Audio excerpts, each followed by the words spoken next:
예, 아까 저 여론조사에 내년에는 잘할 거다 이게 굉장히 높았죠, 상당히. 굉장히 박하게 잘못했다 평가하면서도 국민들께서 내년에는 잘할 거다 이렇게 기대를 하고 계십니다. 전 기대라기보다는 제발 좀 잘해주세요. 그런 절박한 호소다. 저는 그렇게 생각합니다. 잘할 것이라고 믿기 때문이 아니고 잘해주지 않으면 정말 죽을 것 같아서 제발 좀 잘해주십시오. 그런 호소거든요.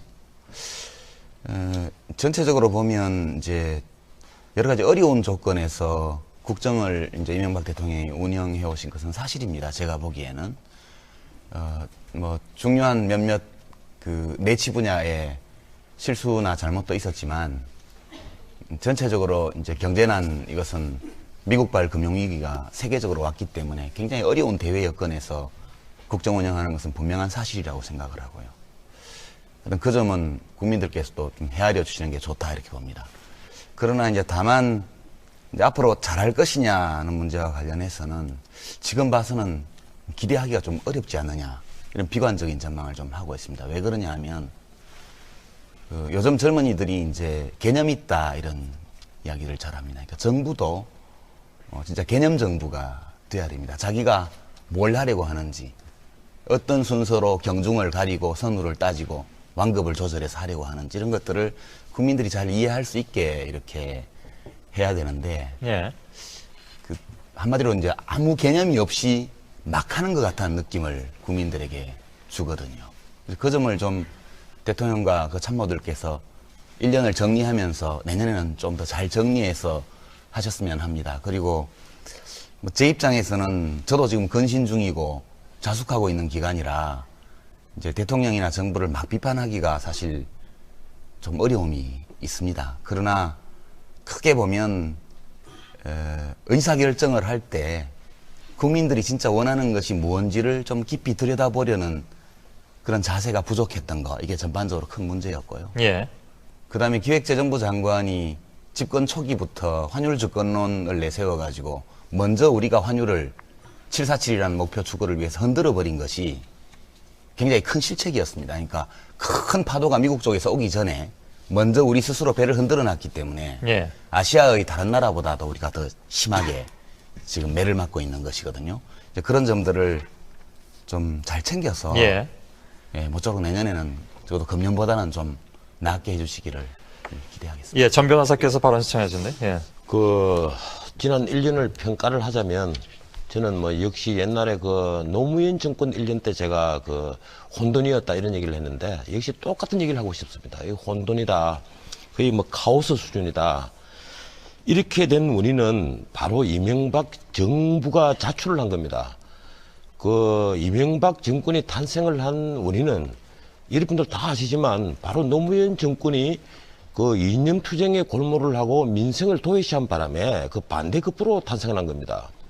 그랬으면 좀 겸손해야 되는데 겸손하고 강한 정부를 추구하라고 표를 딱 찍어줬는데 점령군 행사를 해버렸어요. 그 바람에 결국은 제일 첫 번째 인사 난맥을 가지고 옵니다. 아까도 말씀드렸다시피 같은 고향, 같은 학교, 심지어 같은 교회. 그래서 고소영이란 말이 나오지 않습니까? 이렇게 능력보다는 자기와의 인연을 중시하는 인사를 하다 보니까 결국 거기에서 잘못된 경제정책, 솔직히 말하면 고환율 정책을 우리 정부가 미리 써버렸습니다.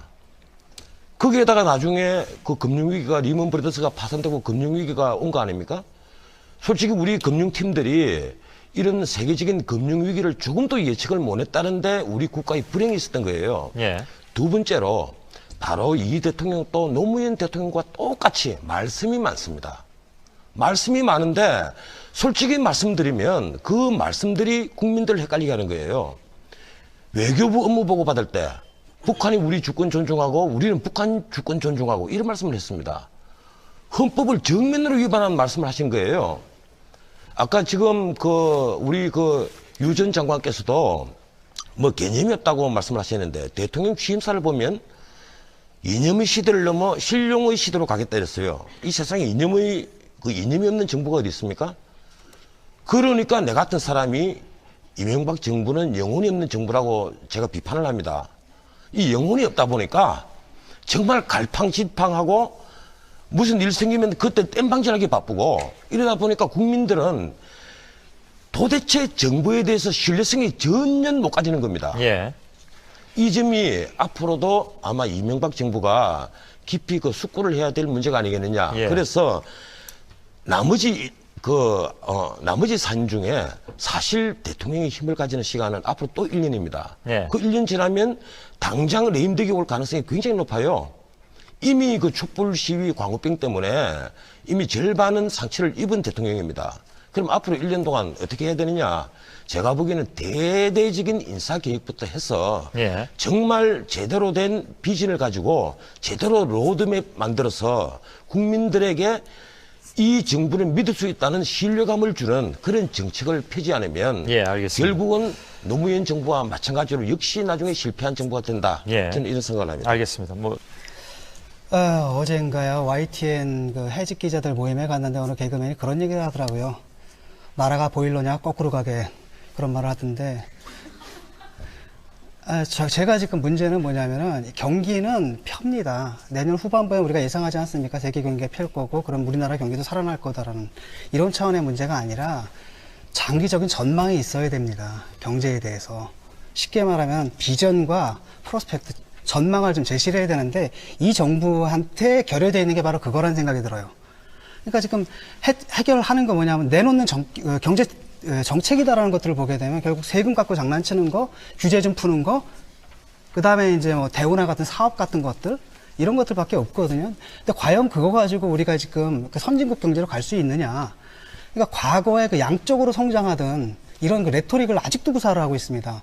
중국 같은 나라도 이제는 양적 성장에서 질적 성장으로 전환을 해야 된다라고 하면서 자기들 프로스펙트를 내는데 대한민국에서는 큰 문제입니다. 또 하나는 뭐냐면 민주주의가 후퇴를 하고 있어요. 그래도 노무현 대통령 때만 해도 욕을 할 수가 있었거든요. 대통령 소위 욕하는 게 국민 스포츠다. 너무 많이 그렇죠. 예. 근데 지금은 뭐 경제 예측을 해도 바로 뭐가 들어옵니까? 사법 처리 이런 협박을 받거든요. 이런 분위기니까 자율성이 좀 살지 않는, 뭐랄까, 그 국민들의 그 자율성 같은 것들이 살지 않는 이런 분위기가 지금 광범위하게 지금 확산되고 있습니다. 예. 이 모든 것들이 반시대적이다라는 거죠. 미래 경제 그 패러다임이다라는 것은 자율적 경제 주체들이 좀 잘하게 하고 그것들이 누가 예측할 수 없는 뭐 어떤 그 총합적인 효과를 내야 되는데 예. 계획은 내 안에 있고 너희들은 움직여라 뭐 이거거든요. 나는 CEO고 너희들은 사원이다. 나는 두뇌고 너희들은 수족이다. 이런 건데 문제는 두뇌에 그 두뇌 속에 든 게 삽 한 자루밖에 없다라고 할 때 큰 문제가 발생한다는 겁니다. 지금 상황이 그거고요. 제가 중요한 것은 경기는 살아날 거라는 겁니다. 근데 문제는 뭐냐면 우리 한국 사람들이 지금 선진국 가자라고 하잖아요. 예. 그럼 선진국 가기 위해서 뭘 해야 될지 여기 무슨 진보가 따로 있고 보수가 따로 있습니까? 합의를 할 수 있는 건 합의하자라는 거죠. 제발 그런 전망들을 내고 예. 검증을 받고 사회적인 합의를 내고 거기에 따라서 가야지. 막연하게 그냥 하자. 그 대통령을 하자 하는 게 깜짝 쇼입니다. 맨날 강림의 쇼예요. 와가지고 뭐 어디 망년회장에 뭐 중소기업 그 사람들 모이는 망년회장에 나타나거나 아니면 갑자기 뭐 시장에 나타나거나 그래서 목도리 좀 주고 예. 배추 좀 사면은 그래서 경제가 산다면 얼마나 좋겠습니까? 그거는 정말 그 예. 사진 몇 장으로 경제를 살리겠다는 알겠습니다. 것은 굉장히 잘못된 생각입니다. 이승환 변호사께 좀 이미 지금 여당을 대표해서 나와 계신데 참 어려우실 겁니다. 저희도 이제 국정운영에 참여를 해보면 마음먹은 대로 가는 것도 아니고 좋은 마음으로 해도 국민들이 늘 알아주시는 것도 아니고요.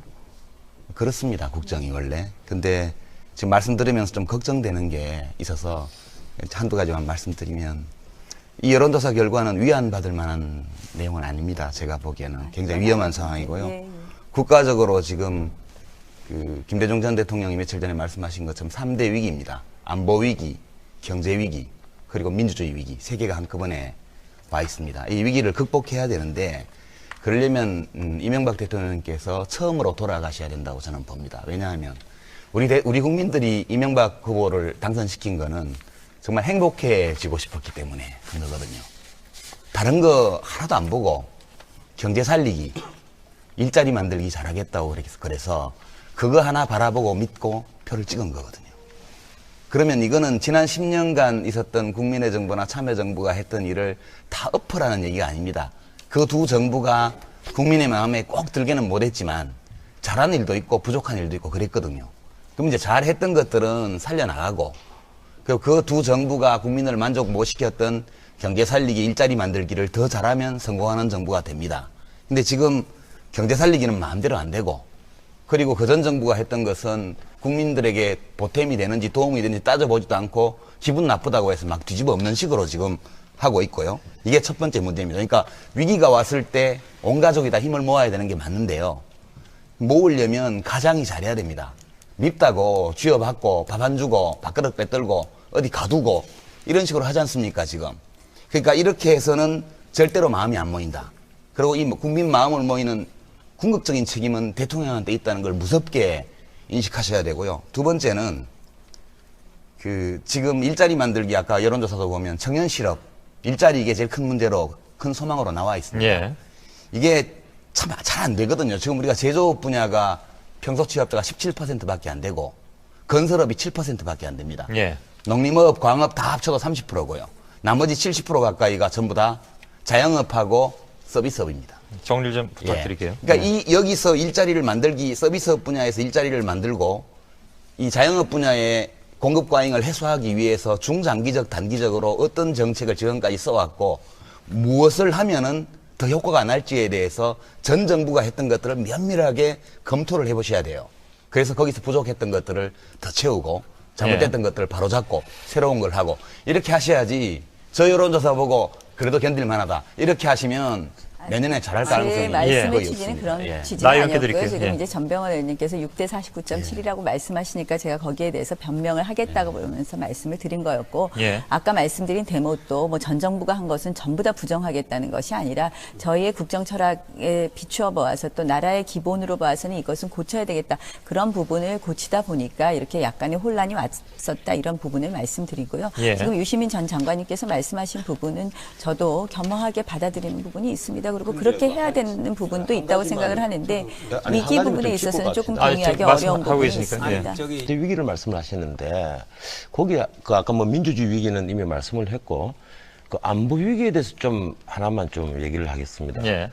이 그 6.15선언 마치고 김대중 대통령이 서울공항에 내렸을 때 국민들에게 뭐라고 말씀하시는지 아십니까? 이제 전쟁은 없다 이랬습니다. 온 국민이 그 얘기 듣고 전부 다 박수치고 심지어 눈물 흘리는 국민들 많았어요. 그래서 막 퍼졌죠. 그 북한이 핵실험하니까 그래서 핵무기 개발하고 나니까 일본은 심야에 비상회의를 하는데 우리 정부는 새벽 7시 반에 회의했습니다. 청와대에서. 아주 느긋했어요. 그 미사일 쏘았을 때. 예. 그리고 핵실험했을 때 김대중 대통령이 그 노구를 이끌고 전국 방방곡곡을 다니시면서 뭐라고 말씀하셨습니까? 북한 자극하지 마라. 전쟁이 일어난다. 방금 핵무기가 만들어졌는데 그런 말씀을 하신 겁니다. 안보 위기가 지금 남북 경색이 되니까 북한하고 남한하고 사이에 우리 대한민국하고 사이에 무슨 문제가 생길지 모른다. 이게 안보 위기 아니냐. 이렇게 말씀하신다면 그건 김대중 전 대통령은 그 말씀을 하실 자격이 정말 없는 겁니다. 그 말씀을 하셔서는 안 되죠. 예, 알겠습니다. 이 얘기가 조금 심해철 선생이 아까 한 잠깐만요. 예. 보면은 잠깐만요. 예. 제가 좀 정리를 좀 해야 될 것 같아서 여러 가지로 좀 퍼져나오고 있기 때문에 알겠습니다. 그 안보 문제는 지금 정원책 변호사께서 제기하신 문제고요.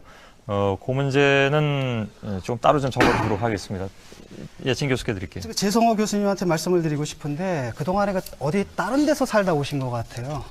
왜냐하면 팩트를 부정하시면 안 되죠. 왜냐하면 미네르바 사건의 같은 경우에 장관이 사법 처리 가능성을 언급을 했습니다.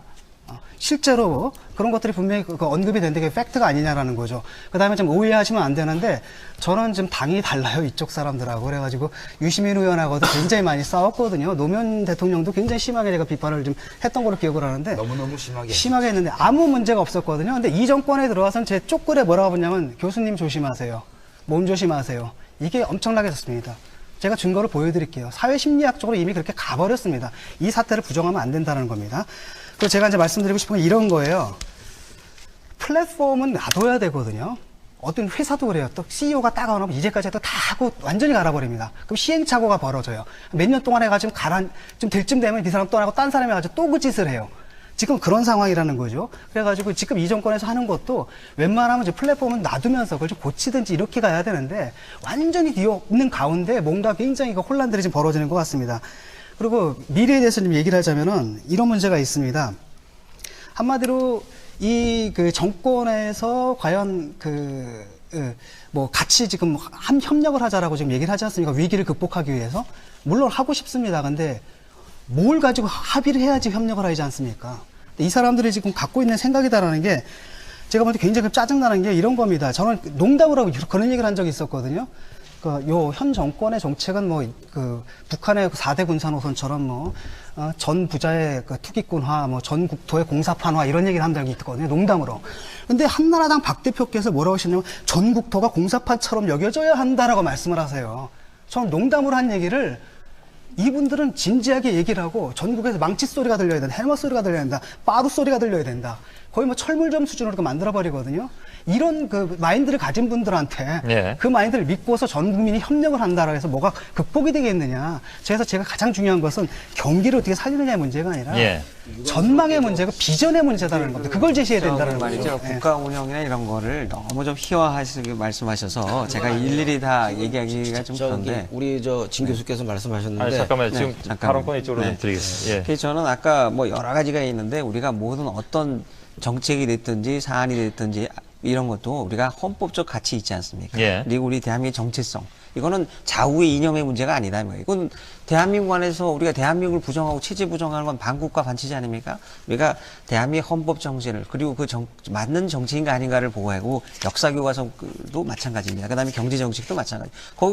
그 관점과 잣대에서 봐야지. 예. 자꾸 우리 여기서도 보면 이념의 잣대로 얘기하고 있어요. 지금 보면 또 이명박 정부의 성향을 달리고 하는 정책 노선에 반대하면 무조건 일괄적으로 부정하는 이런 것은 언제 합리적인 이념 얘기를 토론을 하기가 했습니까? 어렵다 저는 생각합니다. 그래서 서로 잘한 것도 있고 못한 것도 있는 거죠. 그거에 대한 판단의 기준이 헌법이 돼야지 자꾸 일방적인 어떤 특정의 이념을 갖고 밑에 깔고서 얘기하는 것은 말씀하신 이념은 어떤 뜻입니까? 아니 이게 예를 들면은 우리가 대한민국의 자유민주주의 시장 경제의 근간이 돼 있지 않습니까? 그런데 예를 들면 역사관도 마찬가지예요. 대한민국이 건국이 잘못된 역사의 시작이었고 말이죠.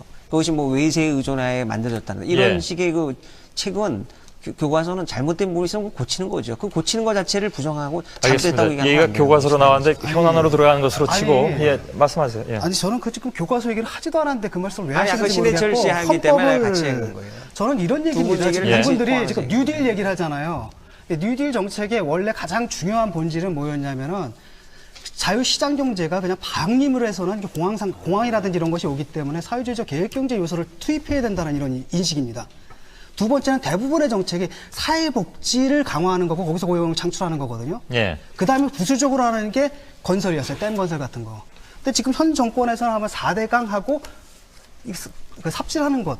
이것만 딱 놓고 바로 뉴딜이라고 나와버린다라거든요. 이런 식의 경제 정책이다라는 것이 과연 신뢰를 줄 수 있냐라는 거죠. 이런 상식적으로 말도 안 되는 예. 행태를 하는데 이런 다음에 이런 마인드를 갖고 이런 비전을 제시하면서 통합하자라고 했을 때 자꾸 이런 마인드, 과연 이런 마인드 하는 가능해요? 경우 좀 쓰지 맙시다. 근데 사실은 토론하는데 잘 납득이 안 돼서 예. 사회복지에 예산을 투입해서 일자리가 창출되는 수준하고 SOC 건설에 그 예산을 투입해서 일자리가 창출되는 알겠습니다. 거하고는 예. 이미 많은 경제학자들이 자, 제가 좀 예, 정리하면서 토론을 하고 들어가겠습니다.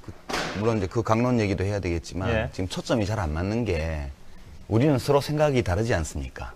이념도 다르고 다 다르잖아요, 우리는. 예. 근데 민주주의 사회는 어울려 사는 사회 아닙니까? 그래서 헌법이 필요한 거죠. 지금 이명박 대통령과 이명박 정부의 제일 큰 문제는 보수적인 이념이라든가 이런 게 아니에요, 제가 보기에는.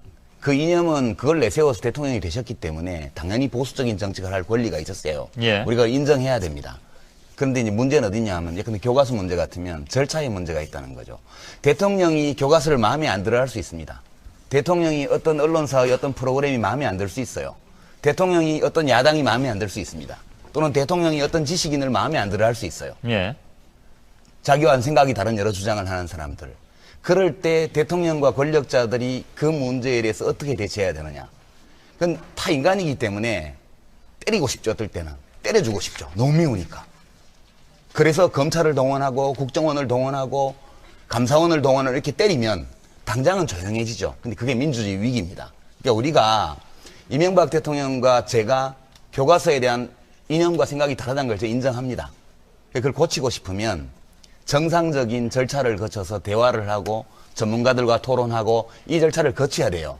근데 그거 없이 지금 정부가 마구잡이로 하지 않습니까? 그러면 다음에 정권이 바뀌면 다음 정부는 또 그렇게 할 거 아니에요.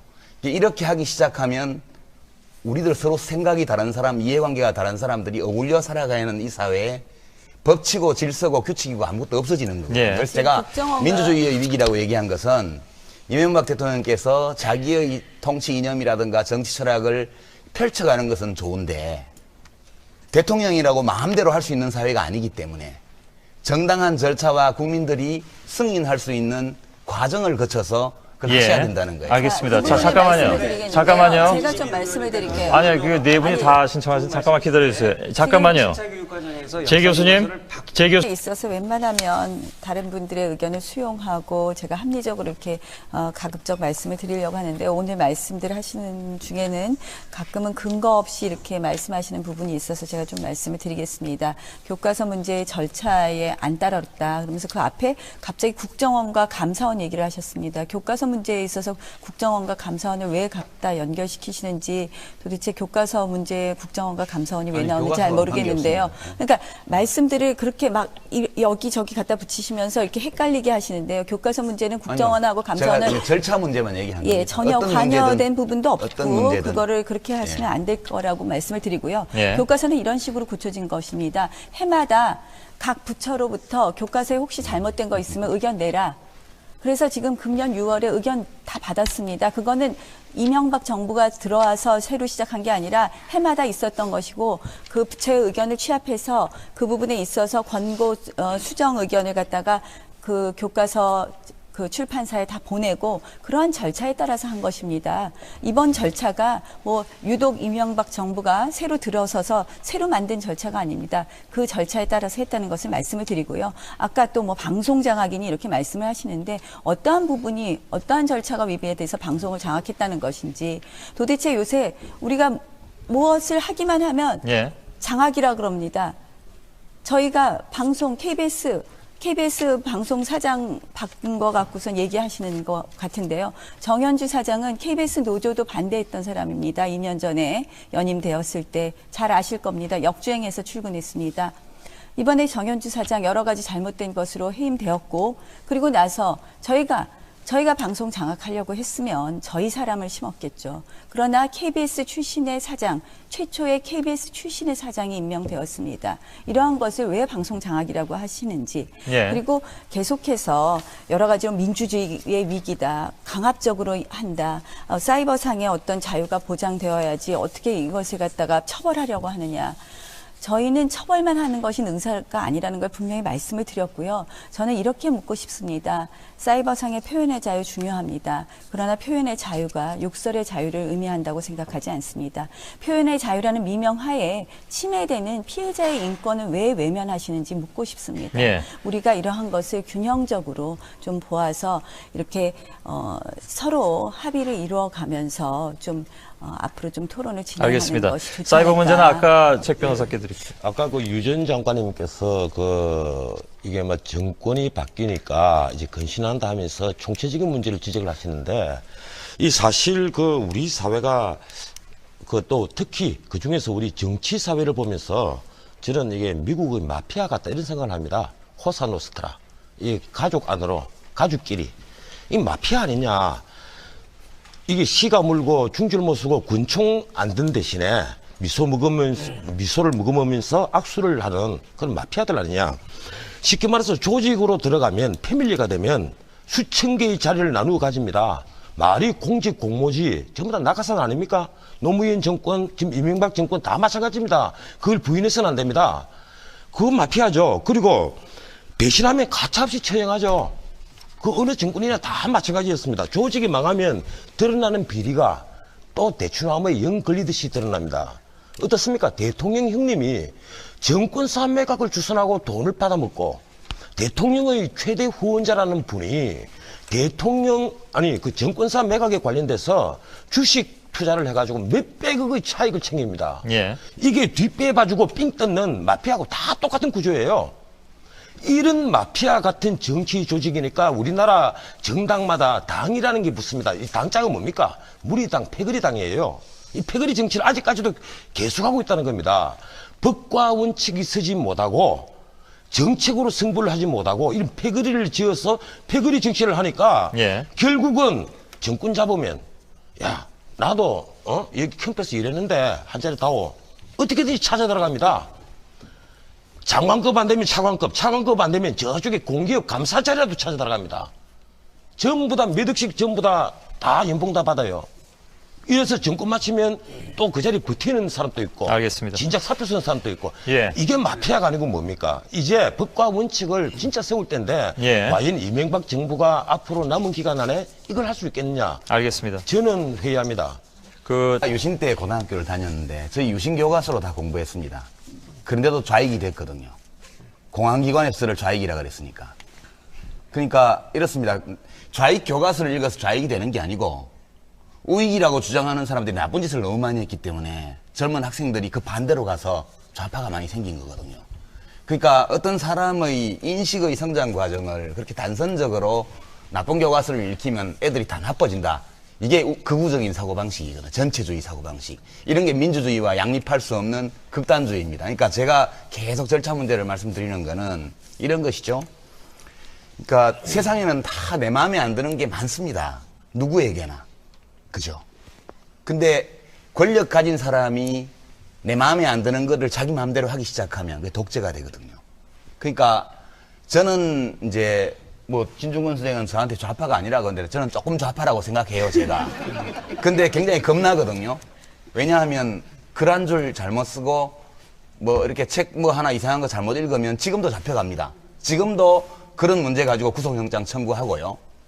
그 다음에 지난 10년 동안 민주정부, 민주개혁정부 시절에는 그런 게 좀 드물었는데, 예. 앞으로 어떻게 될지 모르고요. 그 다음에 제가 민주주의 위기라고 하는 것은 이 절차가 말하자면 힘 있는 사람이 꼴보기 싫은 건 다 바꿔버리는 식으로 그 용납되는 사회로 가고 있다는 거. 그 다음에 이제 감사원, 국정원 말씀 나왔지만, 지난 정부 때 국무위원 지낸 사람들 다 뒷조사한 걸로 제가 압니다. 그리고 제가 장관 재직실에서 있었던 모든 일에 대해서 감사원에서 다 털었고요. 그 중에 일부를 언론에 터뜨린다 이런 얘기까지 제가 다 들었습니다. 그러니까 이런 것이죠. 우리가 자유로운 세상에 살고 있는 것은 자기 생각을 가감없이 두려워하지 않고 표현할 수 있는 사회가 좋은 사회고 그게 대한민국이 이북하고 다른 거잖아요. 근데 지금 무섭단 말이죠. 예. 예. 그게 이제 고양이는 쥐를 잘 몰라요. 쥐가 막다른 골목에 몰려서 얼마나 무서운지를 고양이는 별것도 아닌데 왜 그래 발톱 이렇게 하면서. 민주주의와 양립할 수 없는 전체주의를 아까 우파라고 했는데 아니요, 극우. 예, 극우라고 했습니까? 사실은 민주주의와 양립하지 못하는 전체주의 한반도에 있는 김정일 체제입니다. 극좌도 마찬가지입니다. 왜 그 얘기를 하지 않습니까? 극단주의 세력은 근데 왜 그 민주주의하고 김정일 양립이 안 체제를 되죠. 돕자고 근데 우리나라에는 극좌 세력이 없거든요. 네, 제가 한 말씀 좀 드릴게요. 문제는 뭐냐면 저자들이 지금 수정을 거부하고 있거든요. 예. 라고 했다면은 학자들과 그 저자들 사이에 토론을 통해 가지고 그 결과를 가지고 반영을 하면 되는데 문제는 뭐냐면 그 수정하라고 한 그 문구를 누가 만들었는지 잘 모르겠어요. 어느 분이 만들었습니까? 그 수정 권고를 교과부에서 했고 그쵸, 근데 그거를 그 교과부에- 출판사에서 받아들여 갖고 한 근데 것으로 그 알고 교과부에 있습니다. 있는 분들이 역사학자냐는 거죠. 역사 그러니까 학계에서 얘기가 돼가지고 그게 합의가 그러니까 돼서 그 다음에 받아들여져야 되는데 지금 거기에 어느 학자들이 그 다음에 이번에 뉴라이트라는 분들 있지 않습니까? 이번에 역사 강의 뭐 하는 분들 면모를 다 보면 역사학자가 거의 없어요. 다 이상한 분들이거든요. 근데- 그 다음에 모여가지고 이상한 얘기만 합니다 지금. 아직 일본이 그러니까 이런 일본 때문에 일본 덕분에 우리나라가 근대화를 할 수 있었다 이런 얘기를 지금 학교에서 가르치고 있다는 거예요. 이런 관점을 가진 사람들이 자기만이 올바른 역사다라고 하고 자, 정리해 주시고요. 그런 관점에서 역사 교과서를 바꾼 다음에 그걸 갖다가 지금 뭐냐면은 아까 역사에선 다른 여러 가지 해석이 있다라고 했죠. 교과서에 대해서는. 그럼 선택의 자유도 있어야 되는데 지금 몇십 개 학교가 확 바꿔버렸단 말이죠. 예, 알겠습니다. 이게 자유 선택이냐라는 거예요. 예. 예. 그 이명박 정부가 그 내년에도 실패하면 정말 큰일 납니다. 이거 뭐 국가적 불행이 됩니다. 그나마 내년에는 이제 힘이 있을 텐데 그러므로 경제를 살리든지 계획을 하든지 뭐든지 다 제대로 해야만 합니다. 무엇보다도 그 일자리를 늘려야 되는데 제 생각은 그렇습니다. 우선은 정부 재정으로 지금은 SOC 건설에 나설 수밖에 없지 않겠느냐.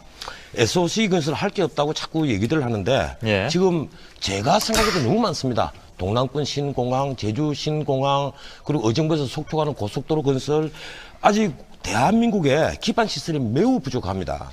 그래서 솔직히 말씀드리면 대운하에 매달릴 시간 없습니다. 대운하 빨리 포기하시고 정말 대우나 소리 절대 안 나오도록 하시고 일자리 만들 SOC 건설 얼마든지 많습니다. 또 중요한 것이 미국 언젠가는 떠납니다. 그래서 국방개혁 2020 이거 제대로 해야 되는데 예. 그게 노무현 정권 때 만든 국방개혁 2020은 아무리 제가 살펴봐도 이건 엉터리입니다. 정말 이거 제대로 수정을 해서 우선 이게 돈 드는 일이거든요. 재원 조달 방법 강구해야 됩니다. 이게 예. 우리 후손에게 엄청난 짐대입니다. 그래서 어차피 할 개혁, 어차피 그 이래야 될 것, 정말 그 대통령께서 잠 안 자고 이 우리 국민들 위해서 예. 봉사하는 일년이 되었으면 좋겠습니다. 알겠습니다.